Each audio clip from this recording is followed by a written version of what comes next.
Bonjour, bonsoir, bienvenue à ce nouveau numéro de édition 62. Pour la plupart des quartiers de la capitale, la pénurie d'eau constitue un problème majeur. Les instances publiques chargées de la distribution de l'eau à Port-au-Prince continuent de faire preuve d'une grande faiblesse en dépit des appels à répétition des organisations sociales. Pour ceux qui ont des moyens, ils ont recours aux camions de livraison d'eau. Mais ici à Sans-Fil, ce quartier populeux, la situation est très difficile pour des riverains qui ont toutes les peines du monde à s'approvisionner en eau. Ils lancent un appel à la DINEPA, l'instance chargée de la distribution d'eau, afin de régulariser cette situation. Le PHTK n'est pas lié à la commission de vérification électorale installée jeudi soir au Palais national. C'est ce qu'a déclaré ce vendredi le porte-parole du parti, Rudy Erivo. L'ex-sénateur indique que l'organisation politique n'entend pas se plier aux moindres recommandations de cette structure. Pour Rudy Erivo, cette dernière a été créée aux fins de falsifier les résultats des élections de 2015. Rudy Erivo au micro de Télégalaxie. D'accord, nous toujours abdil au senti que la peur des élections et surtout la peur de Jovenel Moïse générait les comportements les plus pervers et les plus déroutants. On va regarder là, on va que gagner des manœuvres de diversion que le président intérimaire, Privé qui l'a un petit bout de temps, parce que constamment il faut le lui rappeler, parce qu'elle a tendance à être frappé d'amnésie, parce qu'elle n'a pas songé pour combien de temps que là. Donc il faut constamment lui rappeler que là, pour un petit bout de temps, tout coûte. Et qu'en aucun cas, il ne va pas caler au-delà du temps que accord 5 février en Bali. De quoi s'agit-il exactement? Madame de diversion, ça y est, nous entrons dans une sorte de comédie à n'en plus finir. Et dernier épisode de feuilleton, ça que nous fatigue attendait, c'est mise en place d'une énième commission de falsification que M. Privé a eu un mois, et oui, un mois, pour le capable à travail sur je ne sais quoi. Puisque l'important que d'insister au niveau du PHTK, nous avons fait un mois, un jour, une semaine, une année, évidemment, mais je ne vais pas là pour le capable de résultat. En aucun cas, ça va changer le classement des élections du 25 octobre dernier. Le classement restera tel quel, avec comme candidat admis au second tour M. Jovenel Moïse, le candidat du PHTK, et bien sûr M. Jules Célestin. Que M. Privert s'obstine à perdre du temps en montant une commission de falsification, eh bien cette affaire qui le regarde. Et ça n'engage en rien le PHTK. Il va devoir en assumer les conséquences. Le président provisoire Jocelyn Privé entend tout faire pour rester au pouvoir au-delà du 14 mai, critique pour sa part Richard Doré. Dans cette démarche inavouée, le chef de l'État projette de rendre dysfonctionnel le Parlement, dénonce le conseiller politique de Jovenel Moïse. Le dirigeant politique fustige la commission de vérification électorale. Cette structure n'a d'autre fin que de persécuter les membres du PHTK, fustige le dirigeant politique. N'a d'autre fin que de persécuter les membres du PHTK, fustige le dirigeant politique. Le 14 mai prochain, l'une des deux branches du Parlement devra constater la fin du mandat du président Privé et autorisera le chef du gouvernement, Enex Jean-Charles, de prendre les dispositions en vue de la poursuite du processus électoral, a conclu Guichard Doré. Le président Privé, depuis l'arrivée après accord 5 février, la font gestion du timing. Nous, tout ça, le président fait, c'est un calculateur fois. Tout ça, la fait la vie sur les dates, sur les rendez-vous. Parfois, il joue des acteurs. Donc, son jeu, et nous-mêmes dans le PHTK, dans le niveau analyse stratégique, nous regardons ça, nous mettons dans une structure pour nous garder le comportement du président. Et c'est pourquoi que, dans la dernière conférence de fait, nous avons dit que c'est la présidente de la division privée. Nous, hier, il installe une commission. Et notre gestion timing toujours, quelques jours avant, soi-disant, pour le Parlement d'aller en vacances. Mais nous-mêmes, dans le PHTK, depuis 2 mois avant, nous avons dit que c'est la présidente Vini. Nous avons analysé ça. C'est pourquoi que nous dit président Privert, il n'a pas de pouvoir que le peuple a parlé directement dans l'élection voter. C'est le Parlement qui permet de là. Donc, c'est comme quoi, les chita sur le Parlement, c'est comme si on mango gagné et puis le mango a coupé racine. Il a besoin de mettre le Parlement à out. Il a dit, fait monsieur, allez dehors pour ne pas retourner encore. Donc, on dit c'est des comptes mal calculés, puisqu'aujourd'hui, il seul pouvoir politique directement le peuple a gagné, c'est le Parlement haïtien qui est directement par le peuple. Le président Privert, son pouvoir, je vous dis, pas de pouvoir exécutif, autorité exécutive.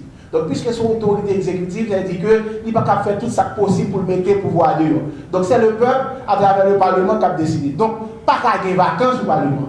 Vacances, c'est vrai qu'en situation normale, le cas comprendre ça. Mais en situation exceptionnelle, des mesures exceptionnelles, pas qu'à gagner vacances de l'État. Pour qui ça? Parce que c'est le Parlement. Si nous avons vacances, le président Privé plan d'affaires là, ce n'est pas qu'il est parlementaire retourné. Parce que lui, quand on contrôle une bonne partie dans le niveau 10 qui est dans le scénario avec lui, à partir de là, pour ne pas bailler Jean Corum, pour permettre la Chambre des députés à retourner. Donc, si je vois ça, son choix l'a fait, d'ailleurs, dans quel moment nous avons appelé des commissions, réunir sa famille politique, à travers une commission de persécution électorale, pour craser l'élection. 14 mai, le président met en commission, Papa Bemba, pour aller faire persécution électorale pour annuler l'élection pour le arrêter. Entre-temps, la profiter pendant le Parlement par la vacances pour libérer les résultats des commissions pour rendre le Parlement dysfonctionnel. À ce moment-là, le président Privert, à travers le monde, il commence à rencontrer dans le Palais national, le monde ne pas le ballon légitimité, il a pour 2 ans. C'est le plan, nous dénonçons dans le PHTK, nous dit 14 mai, il y a une branche du Parlement a constaté la fin du mandat du président Privert, ça c'est très important. Il y a une branche, soit le Sénat de la République au niveau de la Chambre des députés, a constaté la fin du mandat du président Privert. Comme on a constaté la fin du mandat du président Matéli le 7 février. Le Consortium national des partis politiques haïtiens annonce pour le lundi 2 mai une journée de grève d'avertissement afin d'exiger le départ du président Privert pour son incapacité à conduire le pays vers les élections comme c'était prévu dans le cadre de l'accord du 6 février. Jean-Tel Joseph, coordonnateur général du consortium, dénonce la mise en place de la commission de vérification électorale et lance un appel à la mobilisation. Jean-Tel Joseph. Là, nous considérer que M. Privert échoué, eh bien, nous te prenons initiative pour lancer opération ça, que nous relais opération démasquer Privert, qui a pour objectif mettre M. Privert dehors dans tête pays. Dans phase 2 opération, nous sommons M. Privert, il continue à faire rondon dans le palais national. Nous avons dit M. Privert, pouvoir la pas chita sous aucune base légale, sous aucune base populaire, n'a continué à mener combat légal là en face li, nous pral citer en référé et ceci dès lundi matin. Maintenant, consortium non à tout allié qui sous table là. Nous prenons engagement lundi matin pour nous bailler M. Privert une grève d'avertissement. Nous allons avertir M. Privert que nous avons capacité pour nous fermer le pays à Souli. Nous allons dire à M. Privert que il ne pas mettre Haïti. Nous allons dire M. Privert, palais national, par la coula Kaili, lui occuper de manière illégale, n'a forcé, n'a utilisé tous les moyens légaux que la Constitution nous banou, que la loi banou, pour nous forcer vider les liens. De notre côté, le Consortium national des partis politiques dénonce un plan macabre de l'entourage du président Privert et ses alliés qui viserait le dysfonctionnement du Parlement à partir du 9 mai. Guy Roméus, porte-parole du consortium, a fait savoir que le refus du chef de l'État à négocier son départ avec les parlementaires après le 14 mai s'inscrit dans une dynamique qui viserait à faire passer le temps et faire durer la période de transition. Guy Roméus invite la population à la vigilance. 9 mai, M. Joseph Privert d'accord pour écraser le Parlement. Chambre des députés pral en vacances et ministre et député te gagné. yo va révoquer. Il y a un sénateur qui a un ministère qui attend et son façon deuxième lundi mois de juin, les chambres députés ont rentré pour ouvrir deuxième session ordinaire et législatif là, yo pas capable d'ouvrir parce que yo pas joindre deuxième tiers du Sénat pour yo capable rentrer pour ouvrir session ça. Donc un plan qui déjà bien chapeauté. Monsieur Privert gagné en tête li pour le finir avec question ça parce que lui prend pouvoir, lui entrer de façon illégale dans le palais national et orgueil li à toute équipe li yo on va préparer pour ça. Donc crise n'a pas il déjà existé et monsieur Privert créé. Et kounye pour nous sortir de crise ça que monsieur Privert fait place nette de palais national et pour que nous capables de gagner un juge dans la cour de cassation pour capable assumer donc et transition et pour que capable de bon genre élection faite pour un président qui sorti dans l'élection pour entrer dans l'ordre démocratique. Et ça fait que nous lancer appel ça by toute force vive dans la nation. Tout le monde qui connaît monsieur Privé ou trompé ou roulé dans farine. Tout le monde qui croit que dans Haïti de demain, tout le monde qui d'accord qui accepté et qui connaît que le travail un ancien juge dans la cour de cassation t'est fait en 90 qui était mené pays à sourail démocratique. Et ça fait que je nous lancer deuxième activité ça dans l'agenda d'activité que dans l'opération démasqué privé là. Donc nous lancer journée grève ça. Et avec toute population secteur privé pas d'accord avec Jean-Baptiste pays a mené.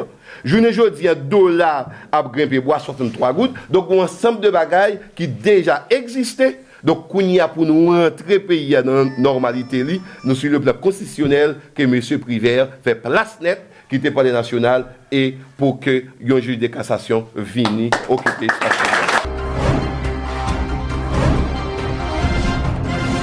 Présentation ce vendredi 29 avril 2016 par le collectif des défenseurs plus du premier rapport trimestriel pour l'année 2015 sur la situation des droits humains en Haïti. Le rapport fait notamment état de la question des assassinats à répétition, les accidents de circulation, le rapatriement des migrants en provenance particulièrement de la République dominicaine. Pour les 3 premiers mois de 2016, 224 cas d'assassinats ont été enregistrés. Plus de 18 000 personnes sont rapatriées. Suite à ce rapport, le collectif de défenseurs plus a formulé plusieurs recommandations en vue d'attirer l'attention des autorités étatiques sur les conditions de vie précaires de la population. Suivant tour à tour, Sophia Erard et Faith Gens Point du jour, respectivement assistante de programme et secrétaire générale du collectif Défenseurs Plus. Pour qu'un accident, c'est minibus, nous sommes capables de les papadap qui sans contrôle dans le pays, par aucun monde qui a dit la gagne n'importe vitesse, qui engendre plusieurs cas d'accident et chauffeur moto tout qui prend n'importe coup, yo double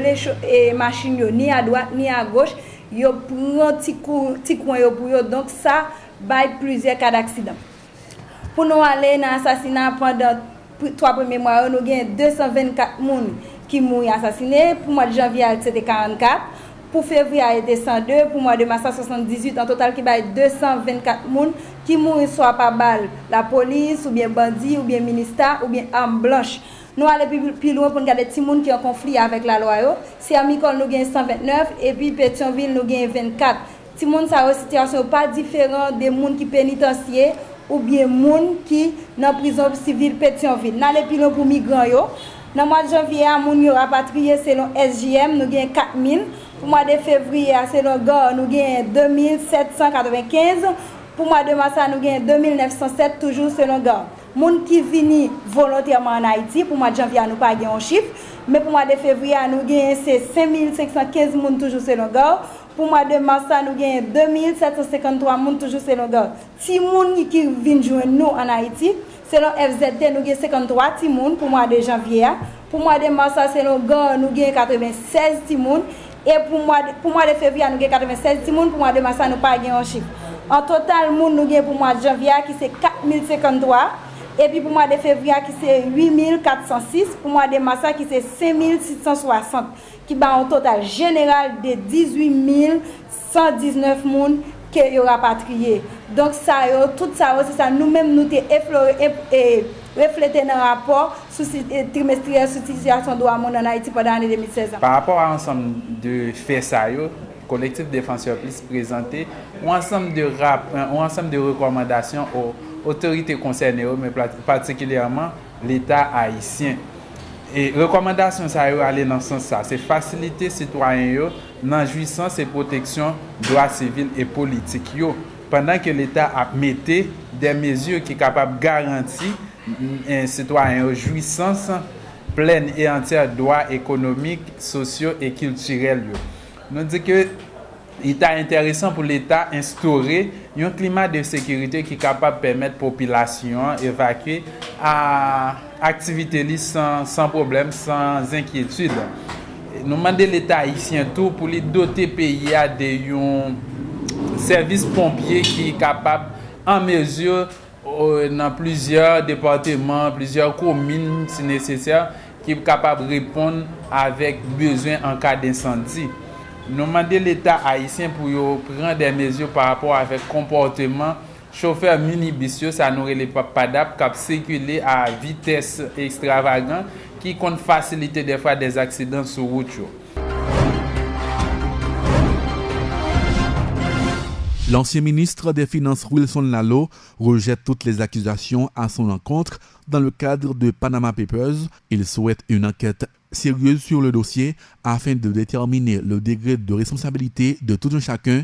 Je n'ai rien à voir dans cette affaire, a dit l'ancien ministre, dénonçant un plan visant à le lyncher. Il est trop facile de diffamer dans ce pays, a critiqué Wilson Lallo. Moi j'ai lu l'article, j'avoue que c'est un article qui ajoute à une sorte de confusion générale qu'il y aurait de la corruption dans ce gouvernement et que, etc., etc.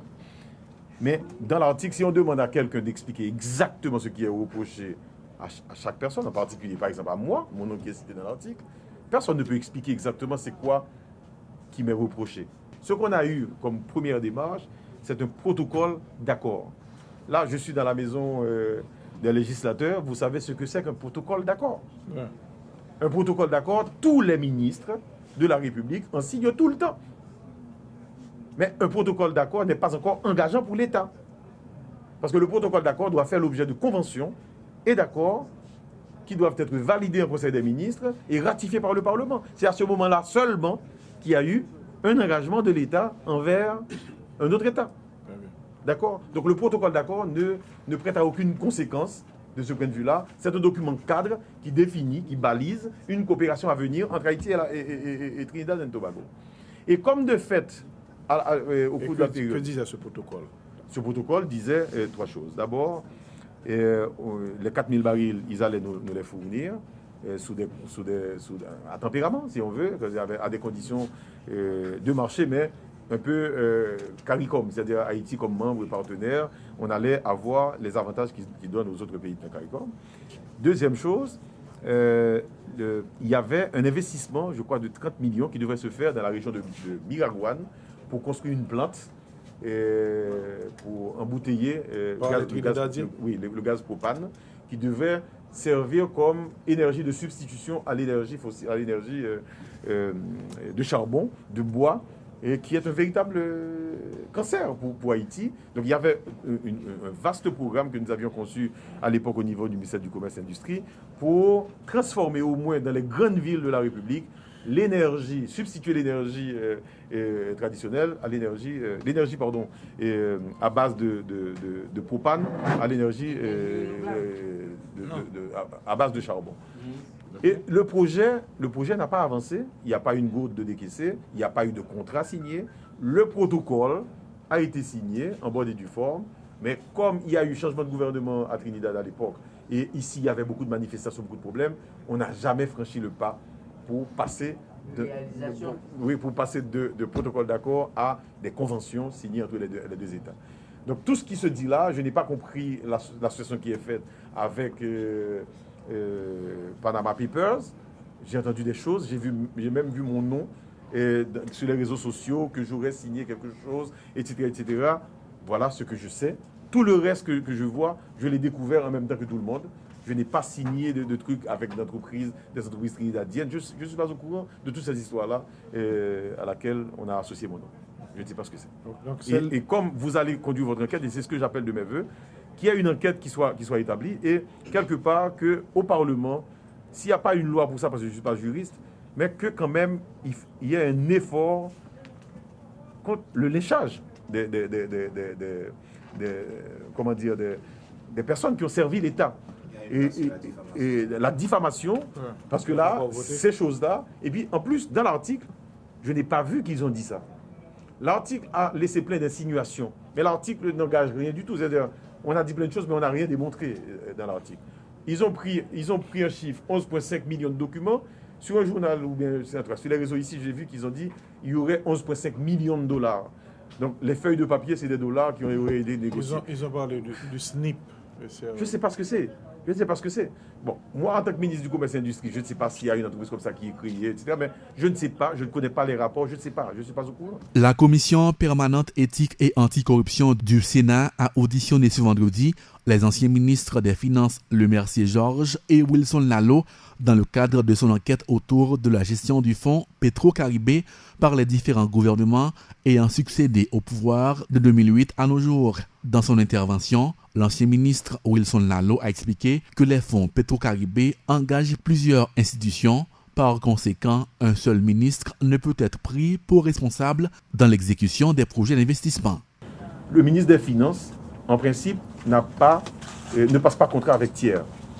Donc, moi, j'ai entendu beaucoup de choses et je ne voudrais pas revenir dessus, mais c'est extrêmement difficile d'avoir été dans un gouvernement en Haïti. Parce que les gens ne comprennent pas très bien, et surtout il y a des gens mal intentionnés qui disent n'importe quoi. Le ministre des Finances n'exécute pas, en tout cas ne passe pas réellement de contrat avec tiers. Ça veut dire les ressources Petro-Caribé ce serait exceptionnel de voir le ministre des Finances ordonnancer une dépense que pour des ressources qui vont aller au service du ministre des Finances lui-même, quand je dis du ministère des Finances. Le ministère des Finances dispense des ressources au secteur. C'est les secteurs qui reçoivent l'argent pour effectuer des projets dans les secteurs. Donc, le rôle du ministère des Finances, c'est de simplement mettre les ressources à la disposition des secteurs.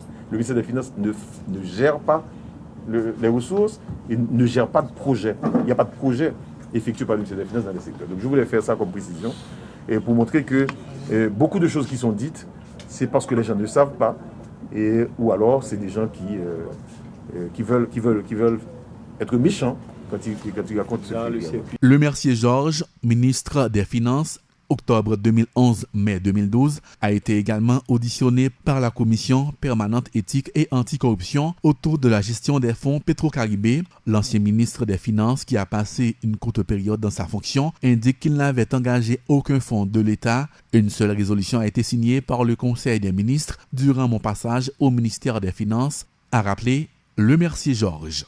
Commission éthique Sénat, Térélim, en ma qualité d'ancien ministre des Finances, mais ministre des Finances sous gouvernement Premier ministre Gary Coney, et qui ont très courte période de octobre à mai, pratiquement, octobre 2011 à mai 2012. Et la commission était intéressée à implication dans les mécanismes de gestion et décaissement fonds Petro-Caribé. Bon, pendant la période PAMLAN, ça m'explique la commission, c'est que même s'il y a effectivement une résolution, mais qui était presque à la fin, parce que pour te mettre dans l'application, il faut que tu aies un budget qui est voté, et le budget à voter, moi, je ne suis pas ministre encore. Donc, ça veut dire que pendant la période PAMLAN, on met la continuité de programme qui était déjà en cours, moi-même, pas des engagements spécifiques sous résolution que moi-même j'ai signé. Mais par contre, et discussion était plutôt faite sous aspect de gestion et de programme d'investissement, de croissance, qui j'en a fait mieux pour nous faire, pour l'État investi Kobli, et que nous assurer que croissance que a cherché dans l'économie, donc bien-être que a cherché la population, yo joindre en utilisant le budget comme outil de développement. C'était opinion PAM, c'était apport PAM et pas apport PAM dans le travail qu'il a fait. Et bon, opinion en tant que citoyen, opinion en tant que professionnel, et sous qui ça qui a fait. Il y a plusieurs ministres qui ont déjà été toujours des commissions pour élargir l'enquête là pour aller plus fort. Est-ce que c'est l'opinion pour nous après parler avec Bon, mais même, et pas qu'on est là, j'y allais puis font, c'est commission qu'on qui ça l'a fait. Et commission qu'on travaille l'a fait, le Sénat, comme la Chambre des députés, c'est des organes de contrôle. Ils ont contrôler le OVLE, Jean OVLE, tout ça OVLE. Donc, eux-mêmes, ils ont choisi un cadre parce que ils ont tape chercher. Et donc, ils ont choisi ça. Maintenant, ils ont contrôlé ensemble appareil l'État. Et Kounia, c'est qui ça élargir vers qui ça, ou bien qui objectif n'a cherché. Dépendant de l'objectif là, c'est pour ça même ça même en tant que citoyen que me dit, c'est que le jour que nous ca chita ensemble, c'est-à-dire que qu'on projet côté que nous fait des choix qui plus rationnels et que chaque fois nous dépensons good, nous assurer que good ça li pral porter un mieux-être pour population, le jour chita nous fait exercice ça, c'est sûr que le résultat est meilleur. Voilà qui met fin à ce journal. Merci à vous tous qui l'avez suivi. Bonne suite de programmes sur la chaîne 62.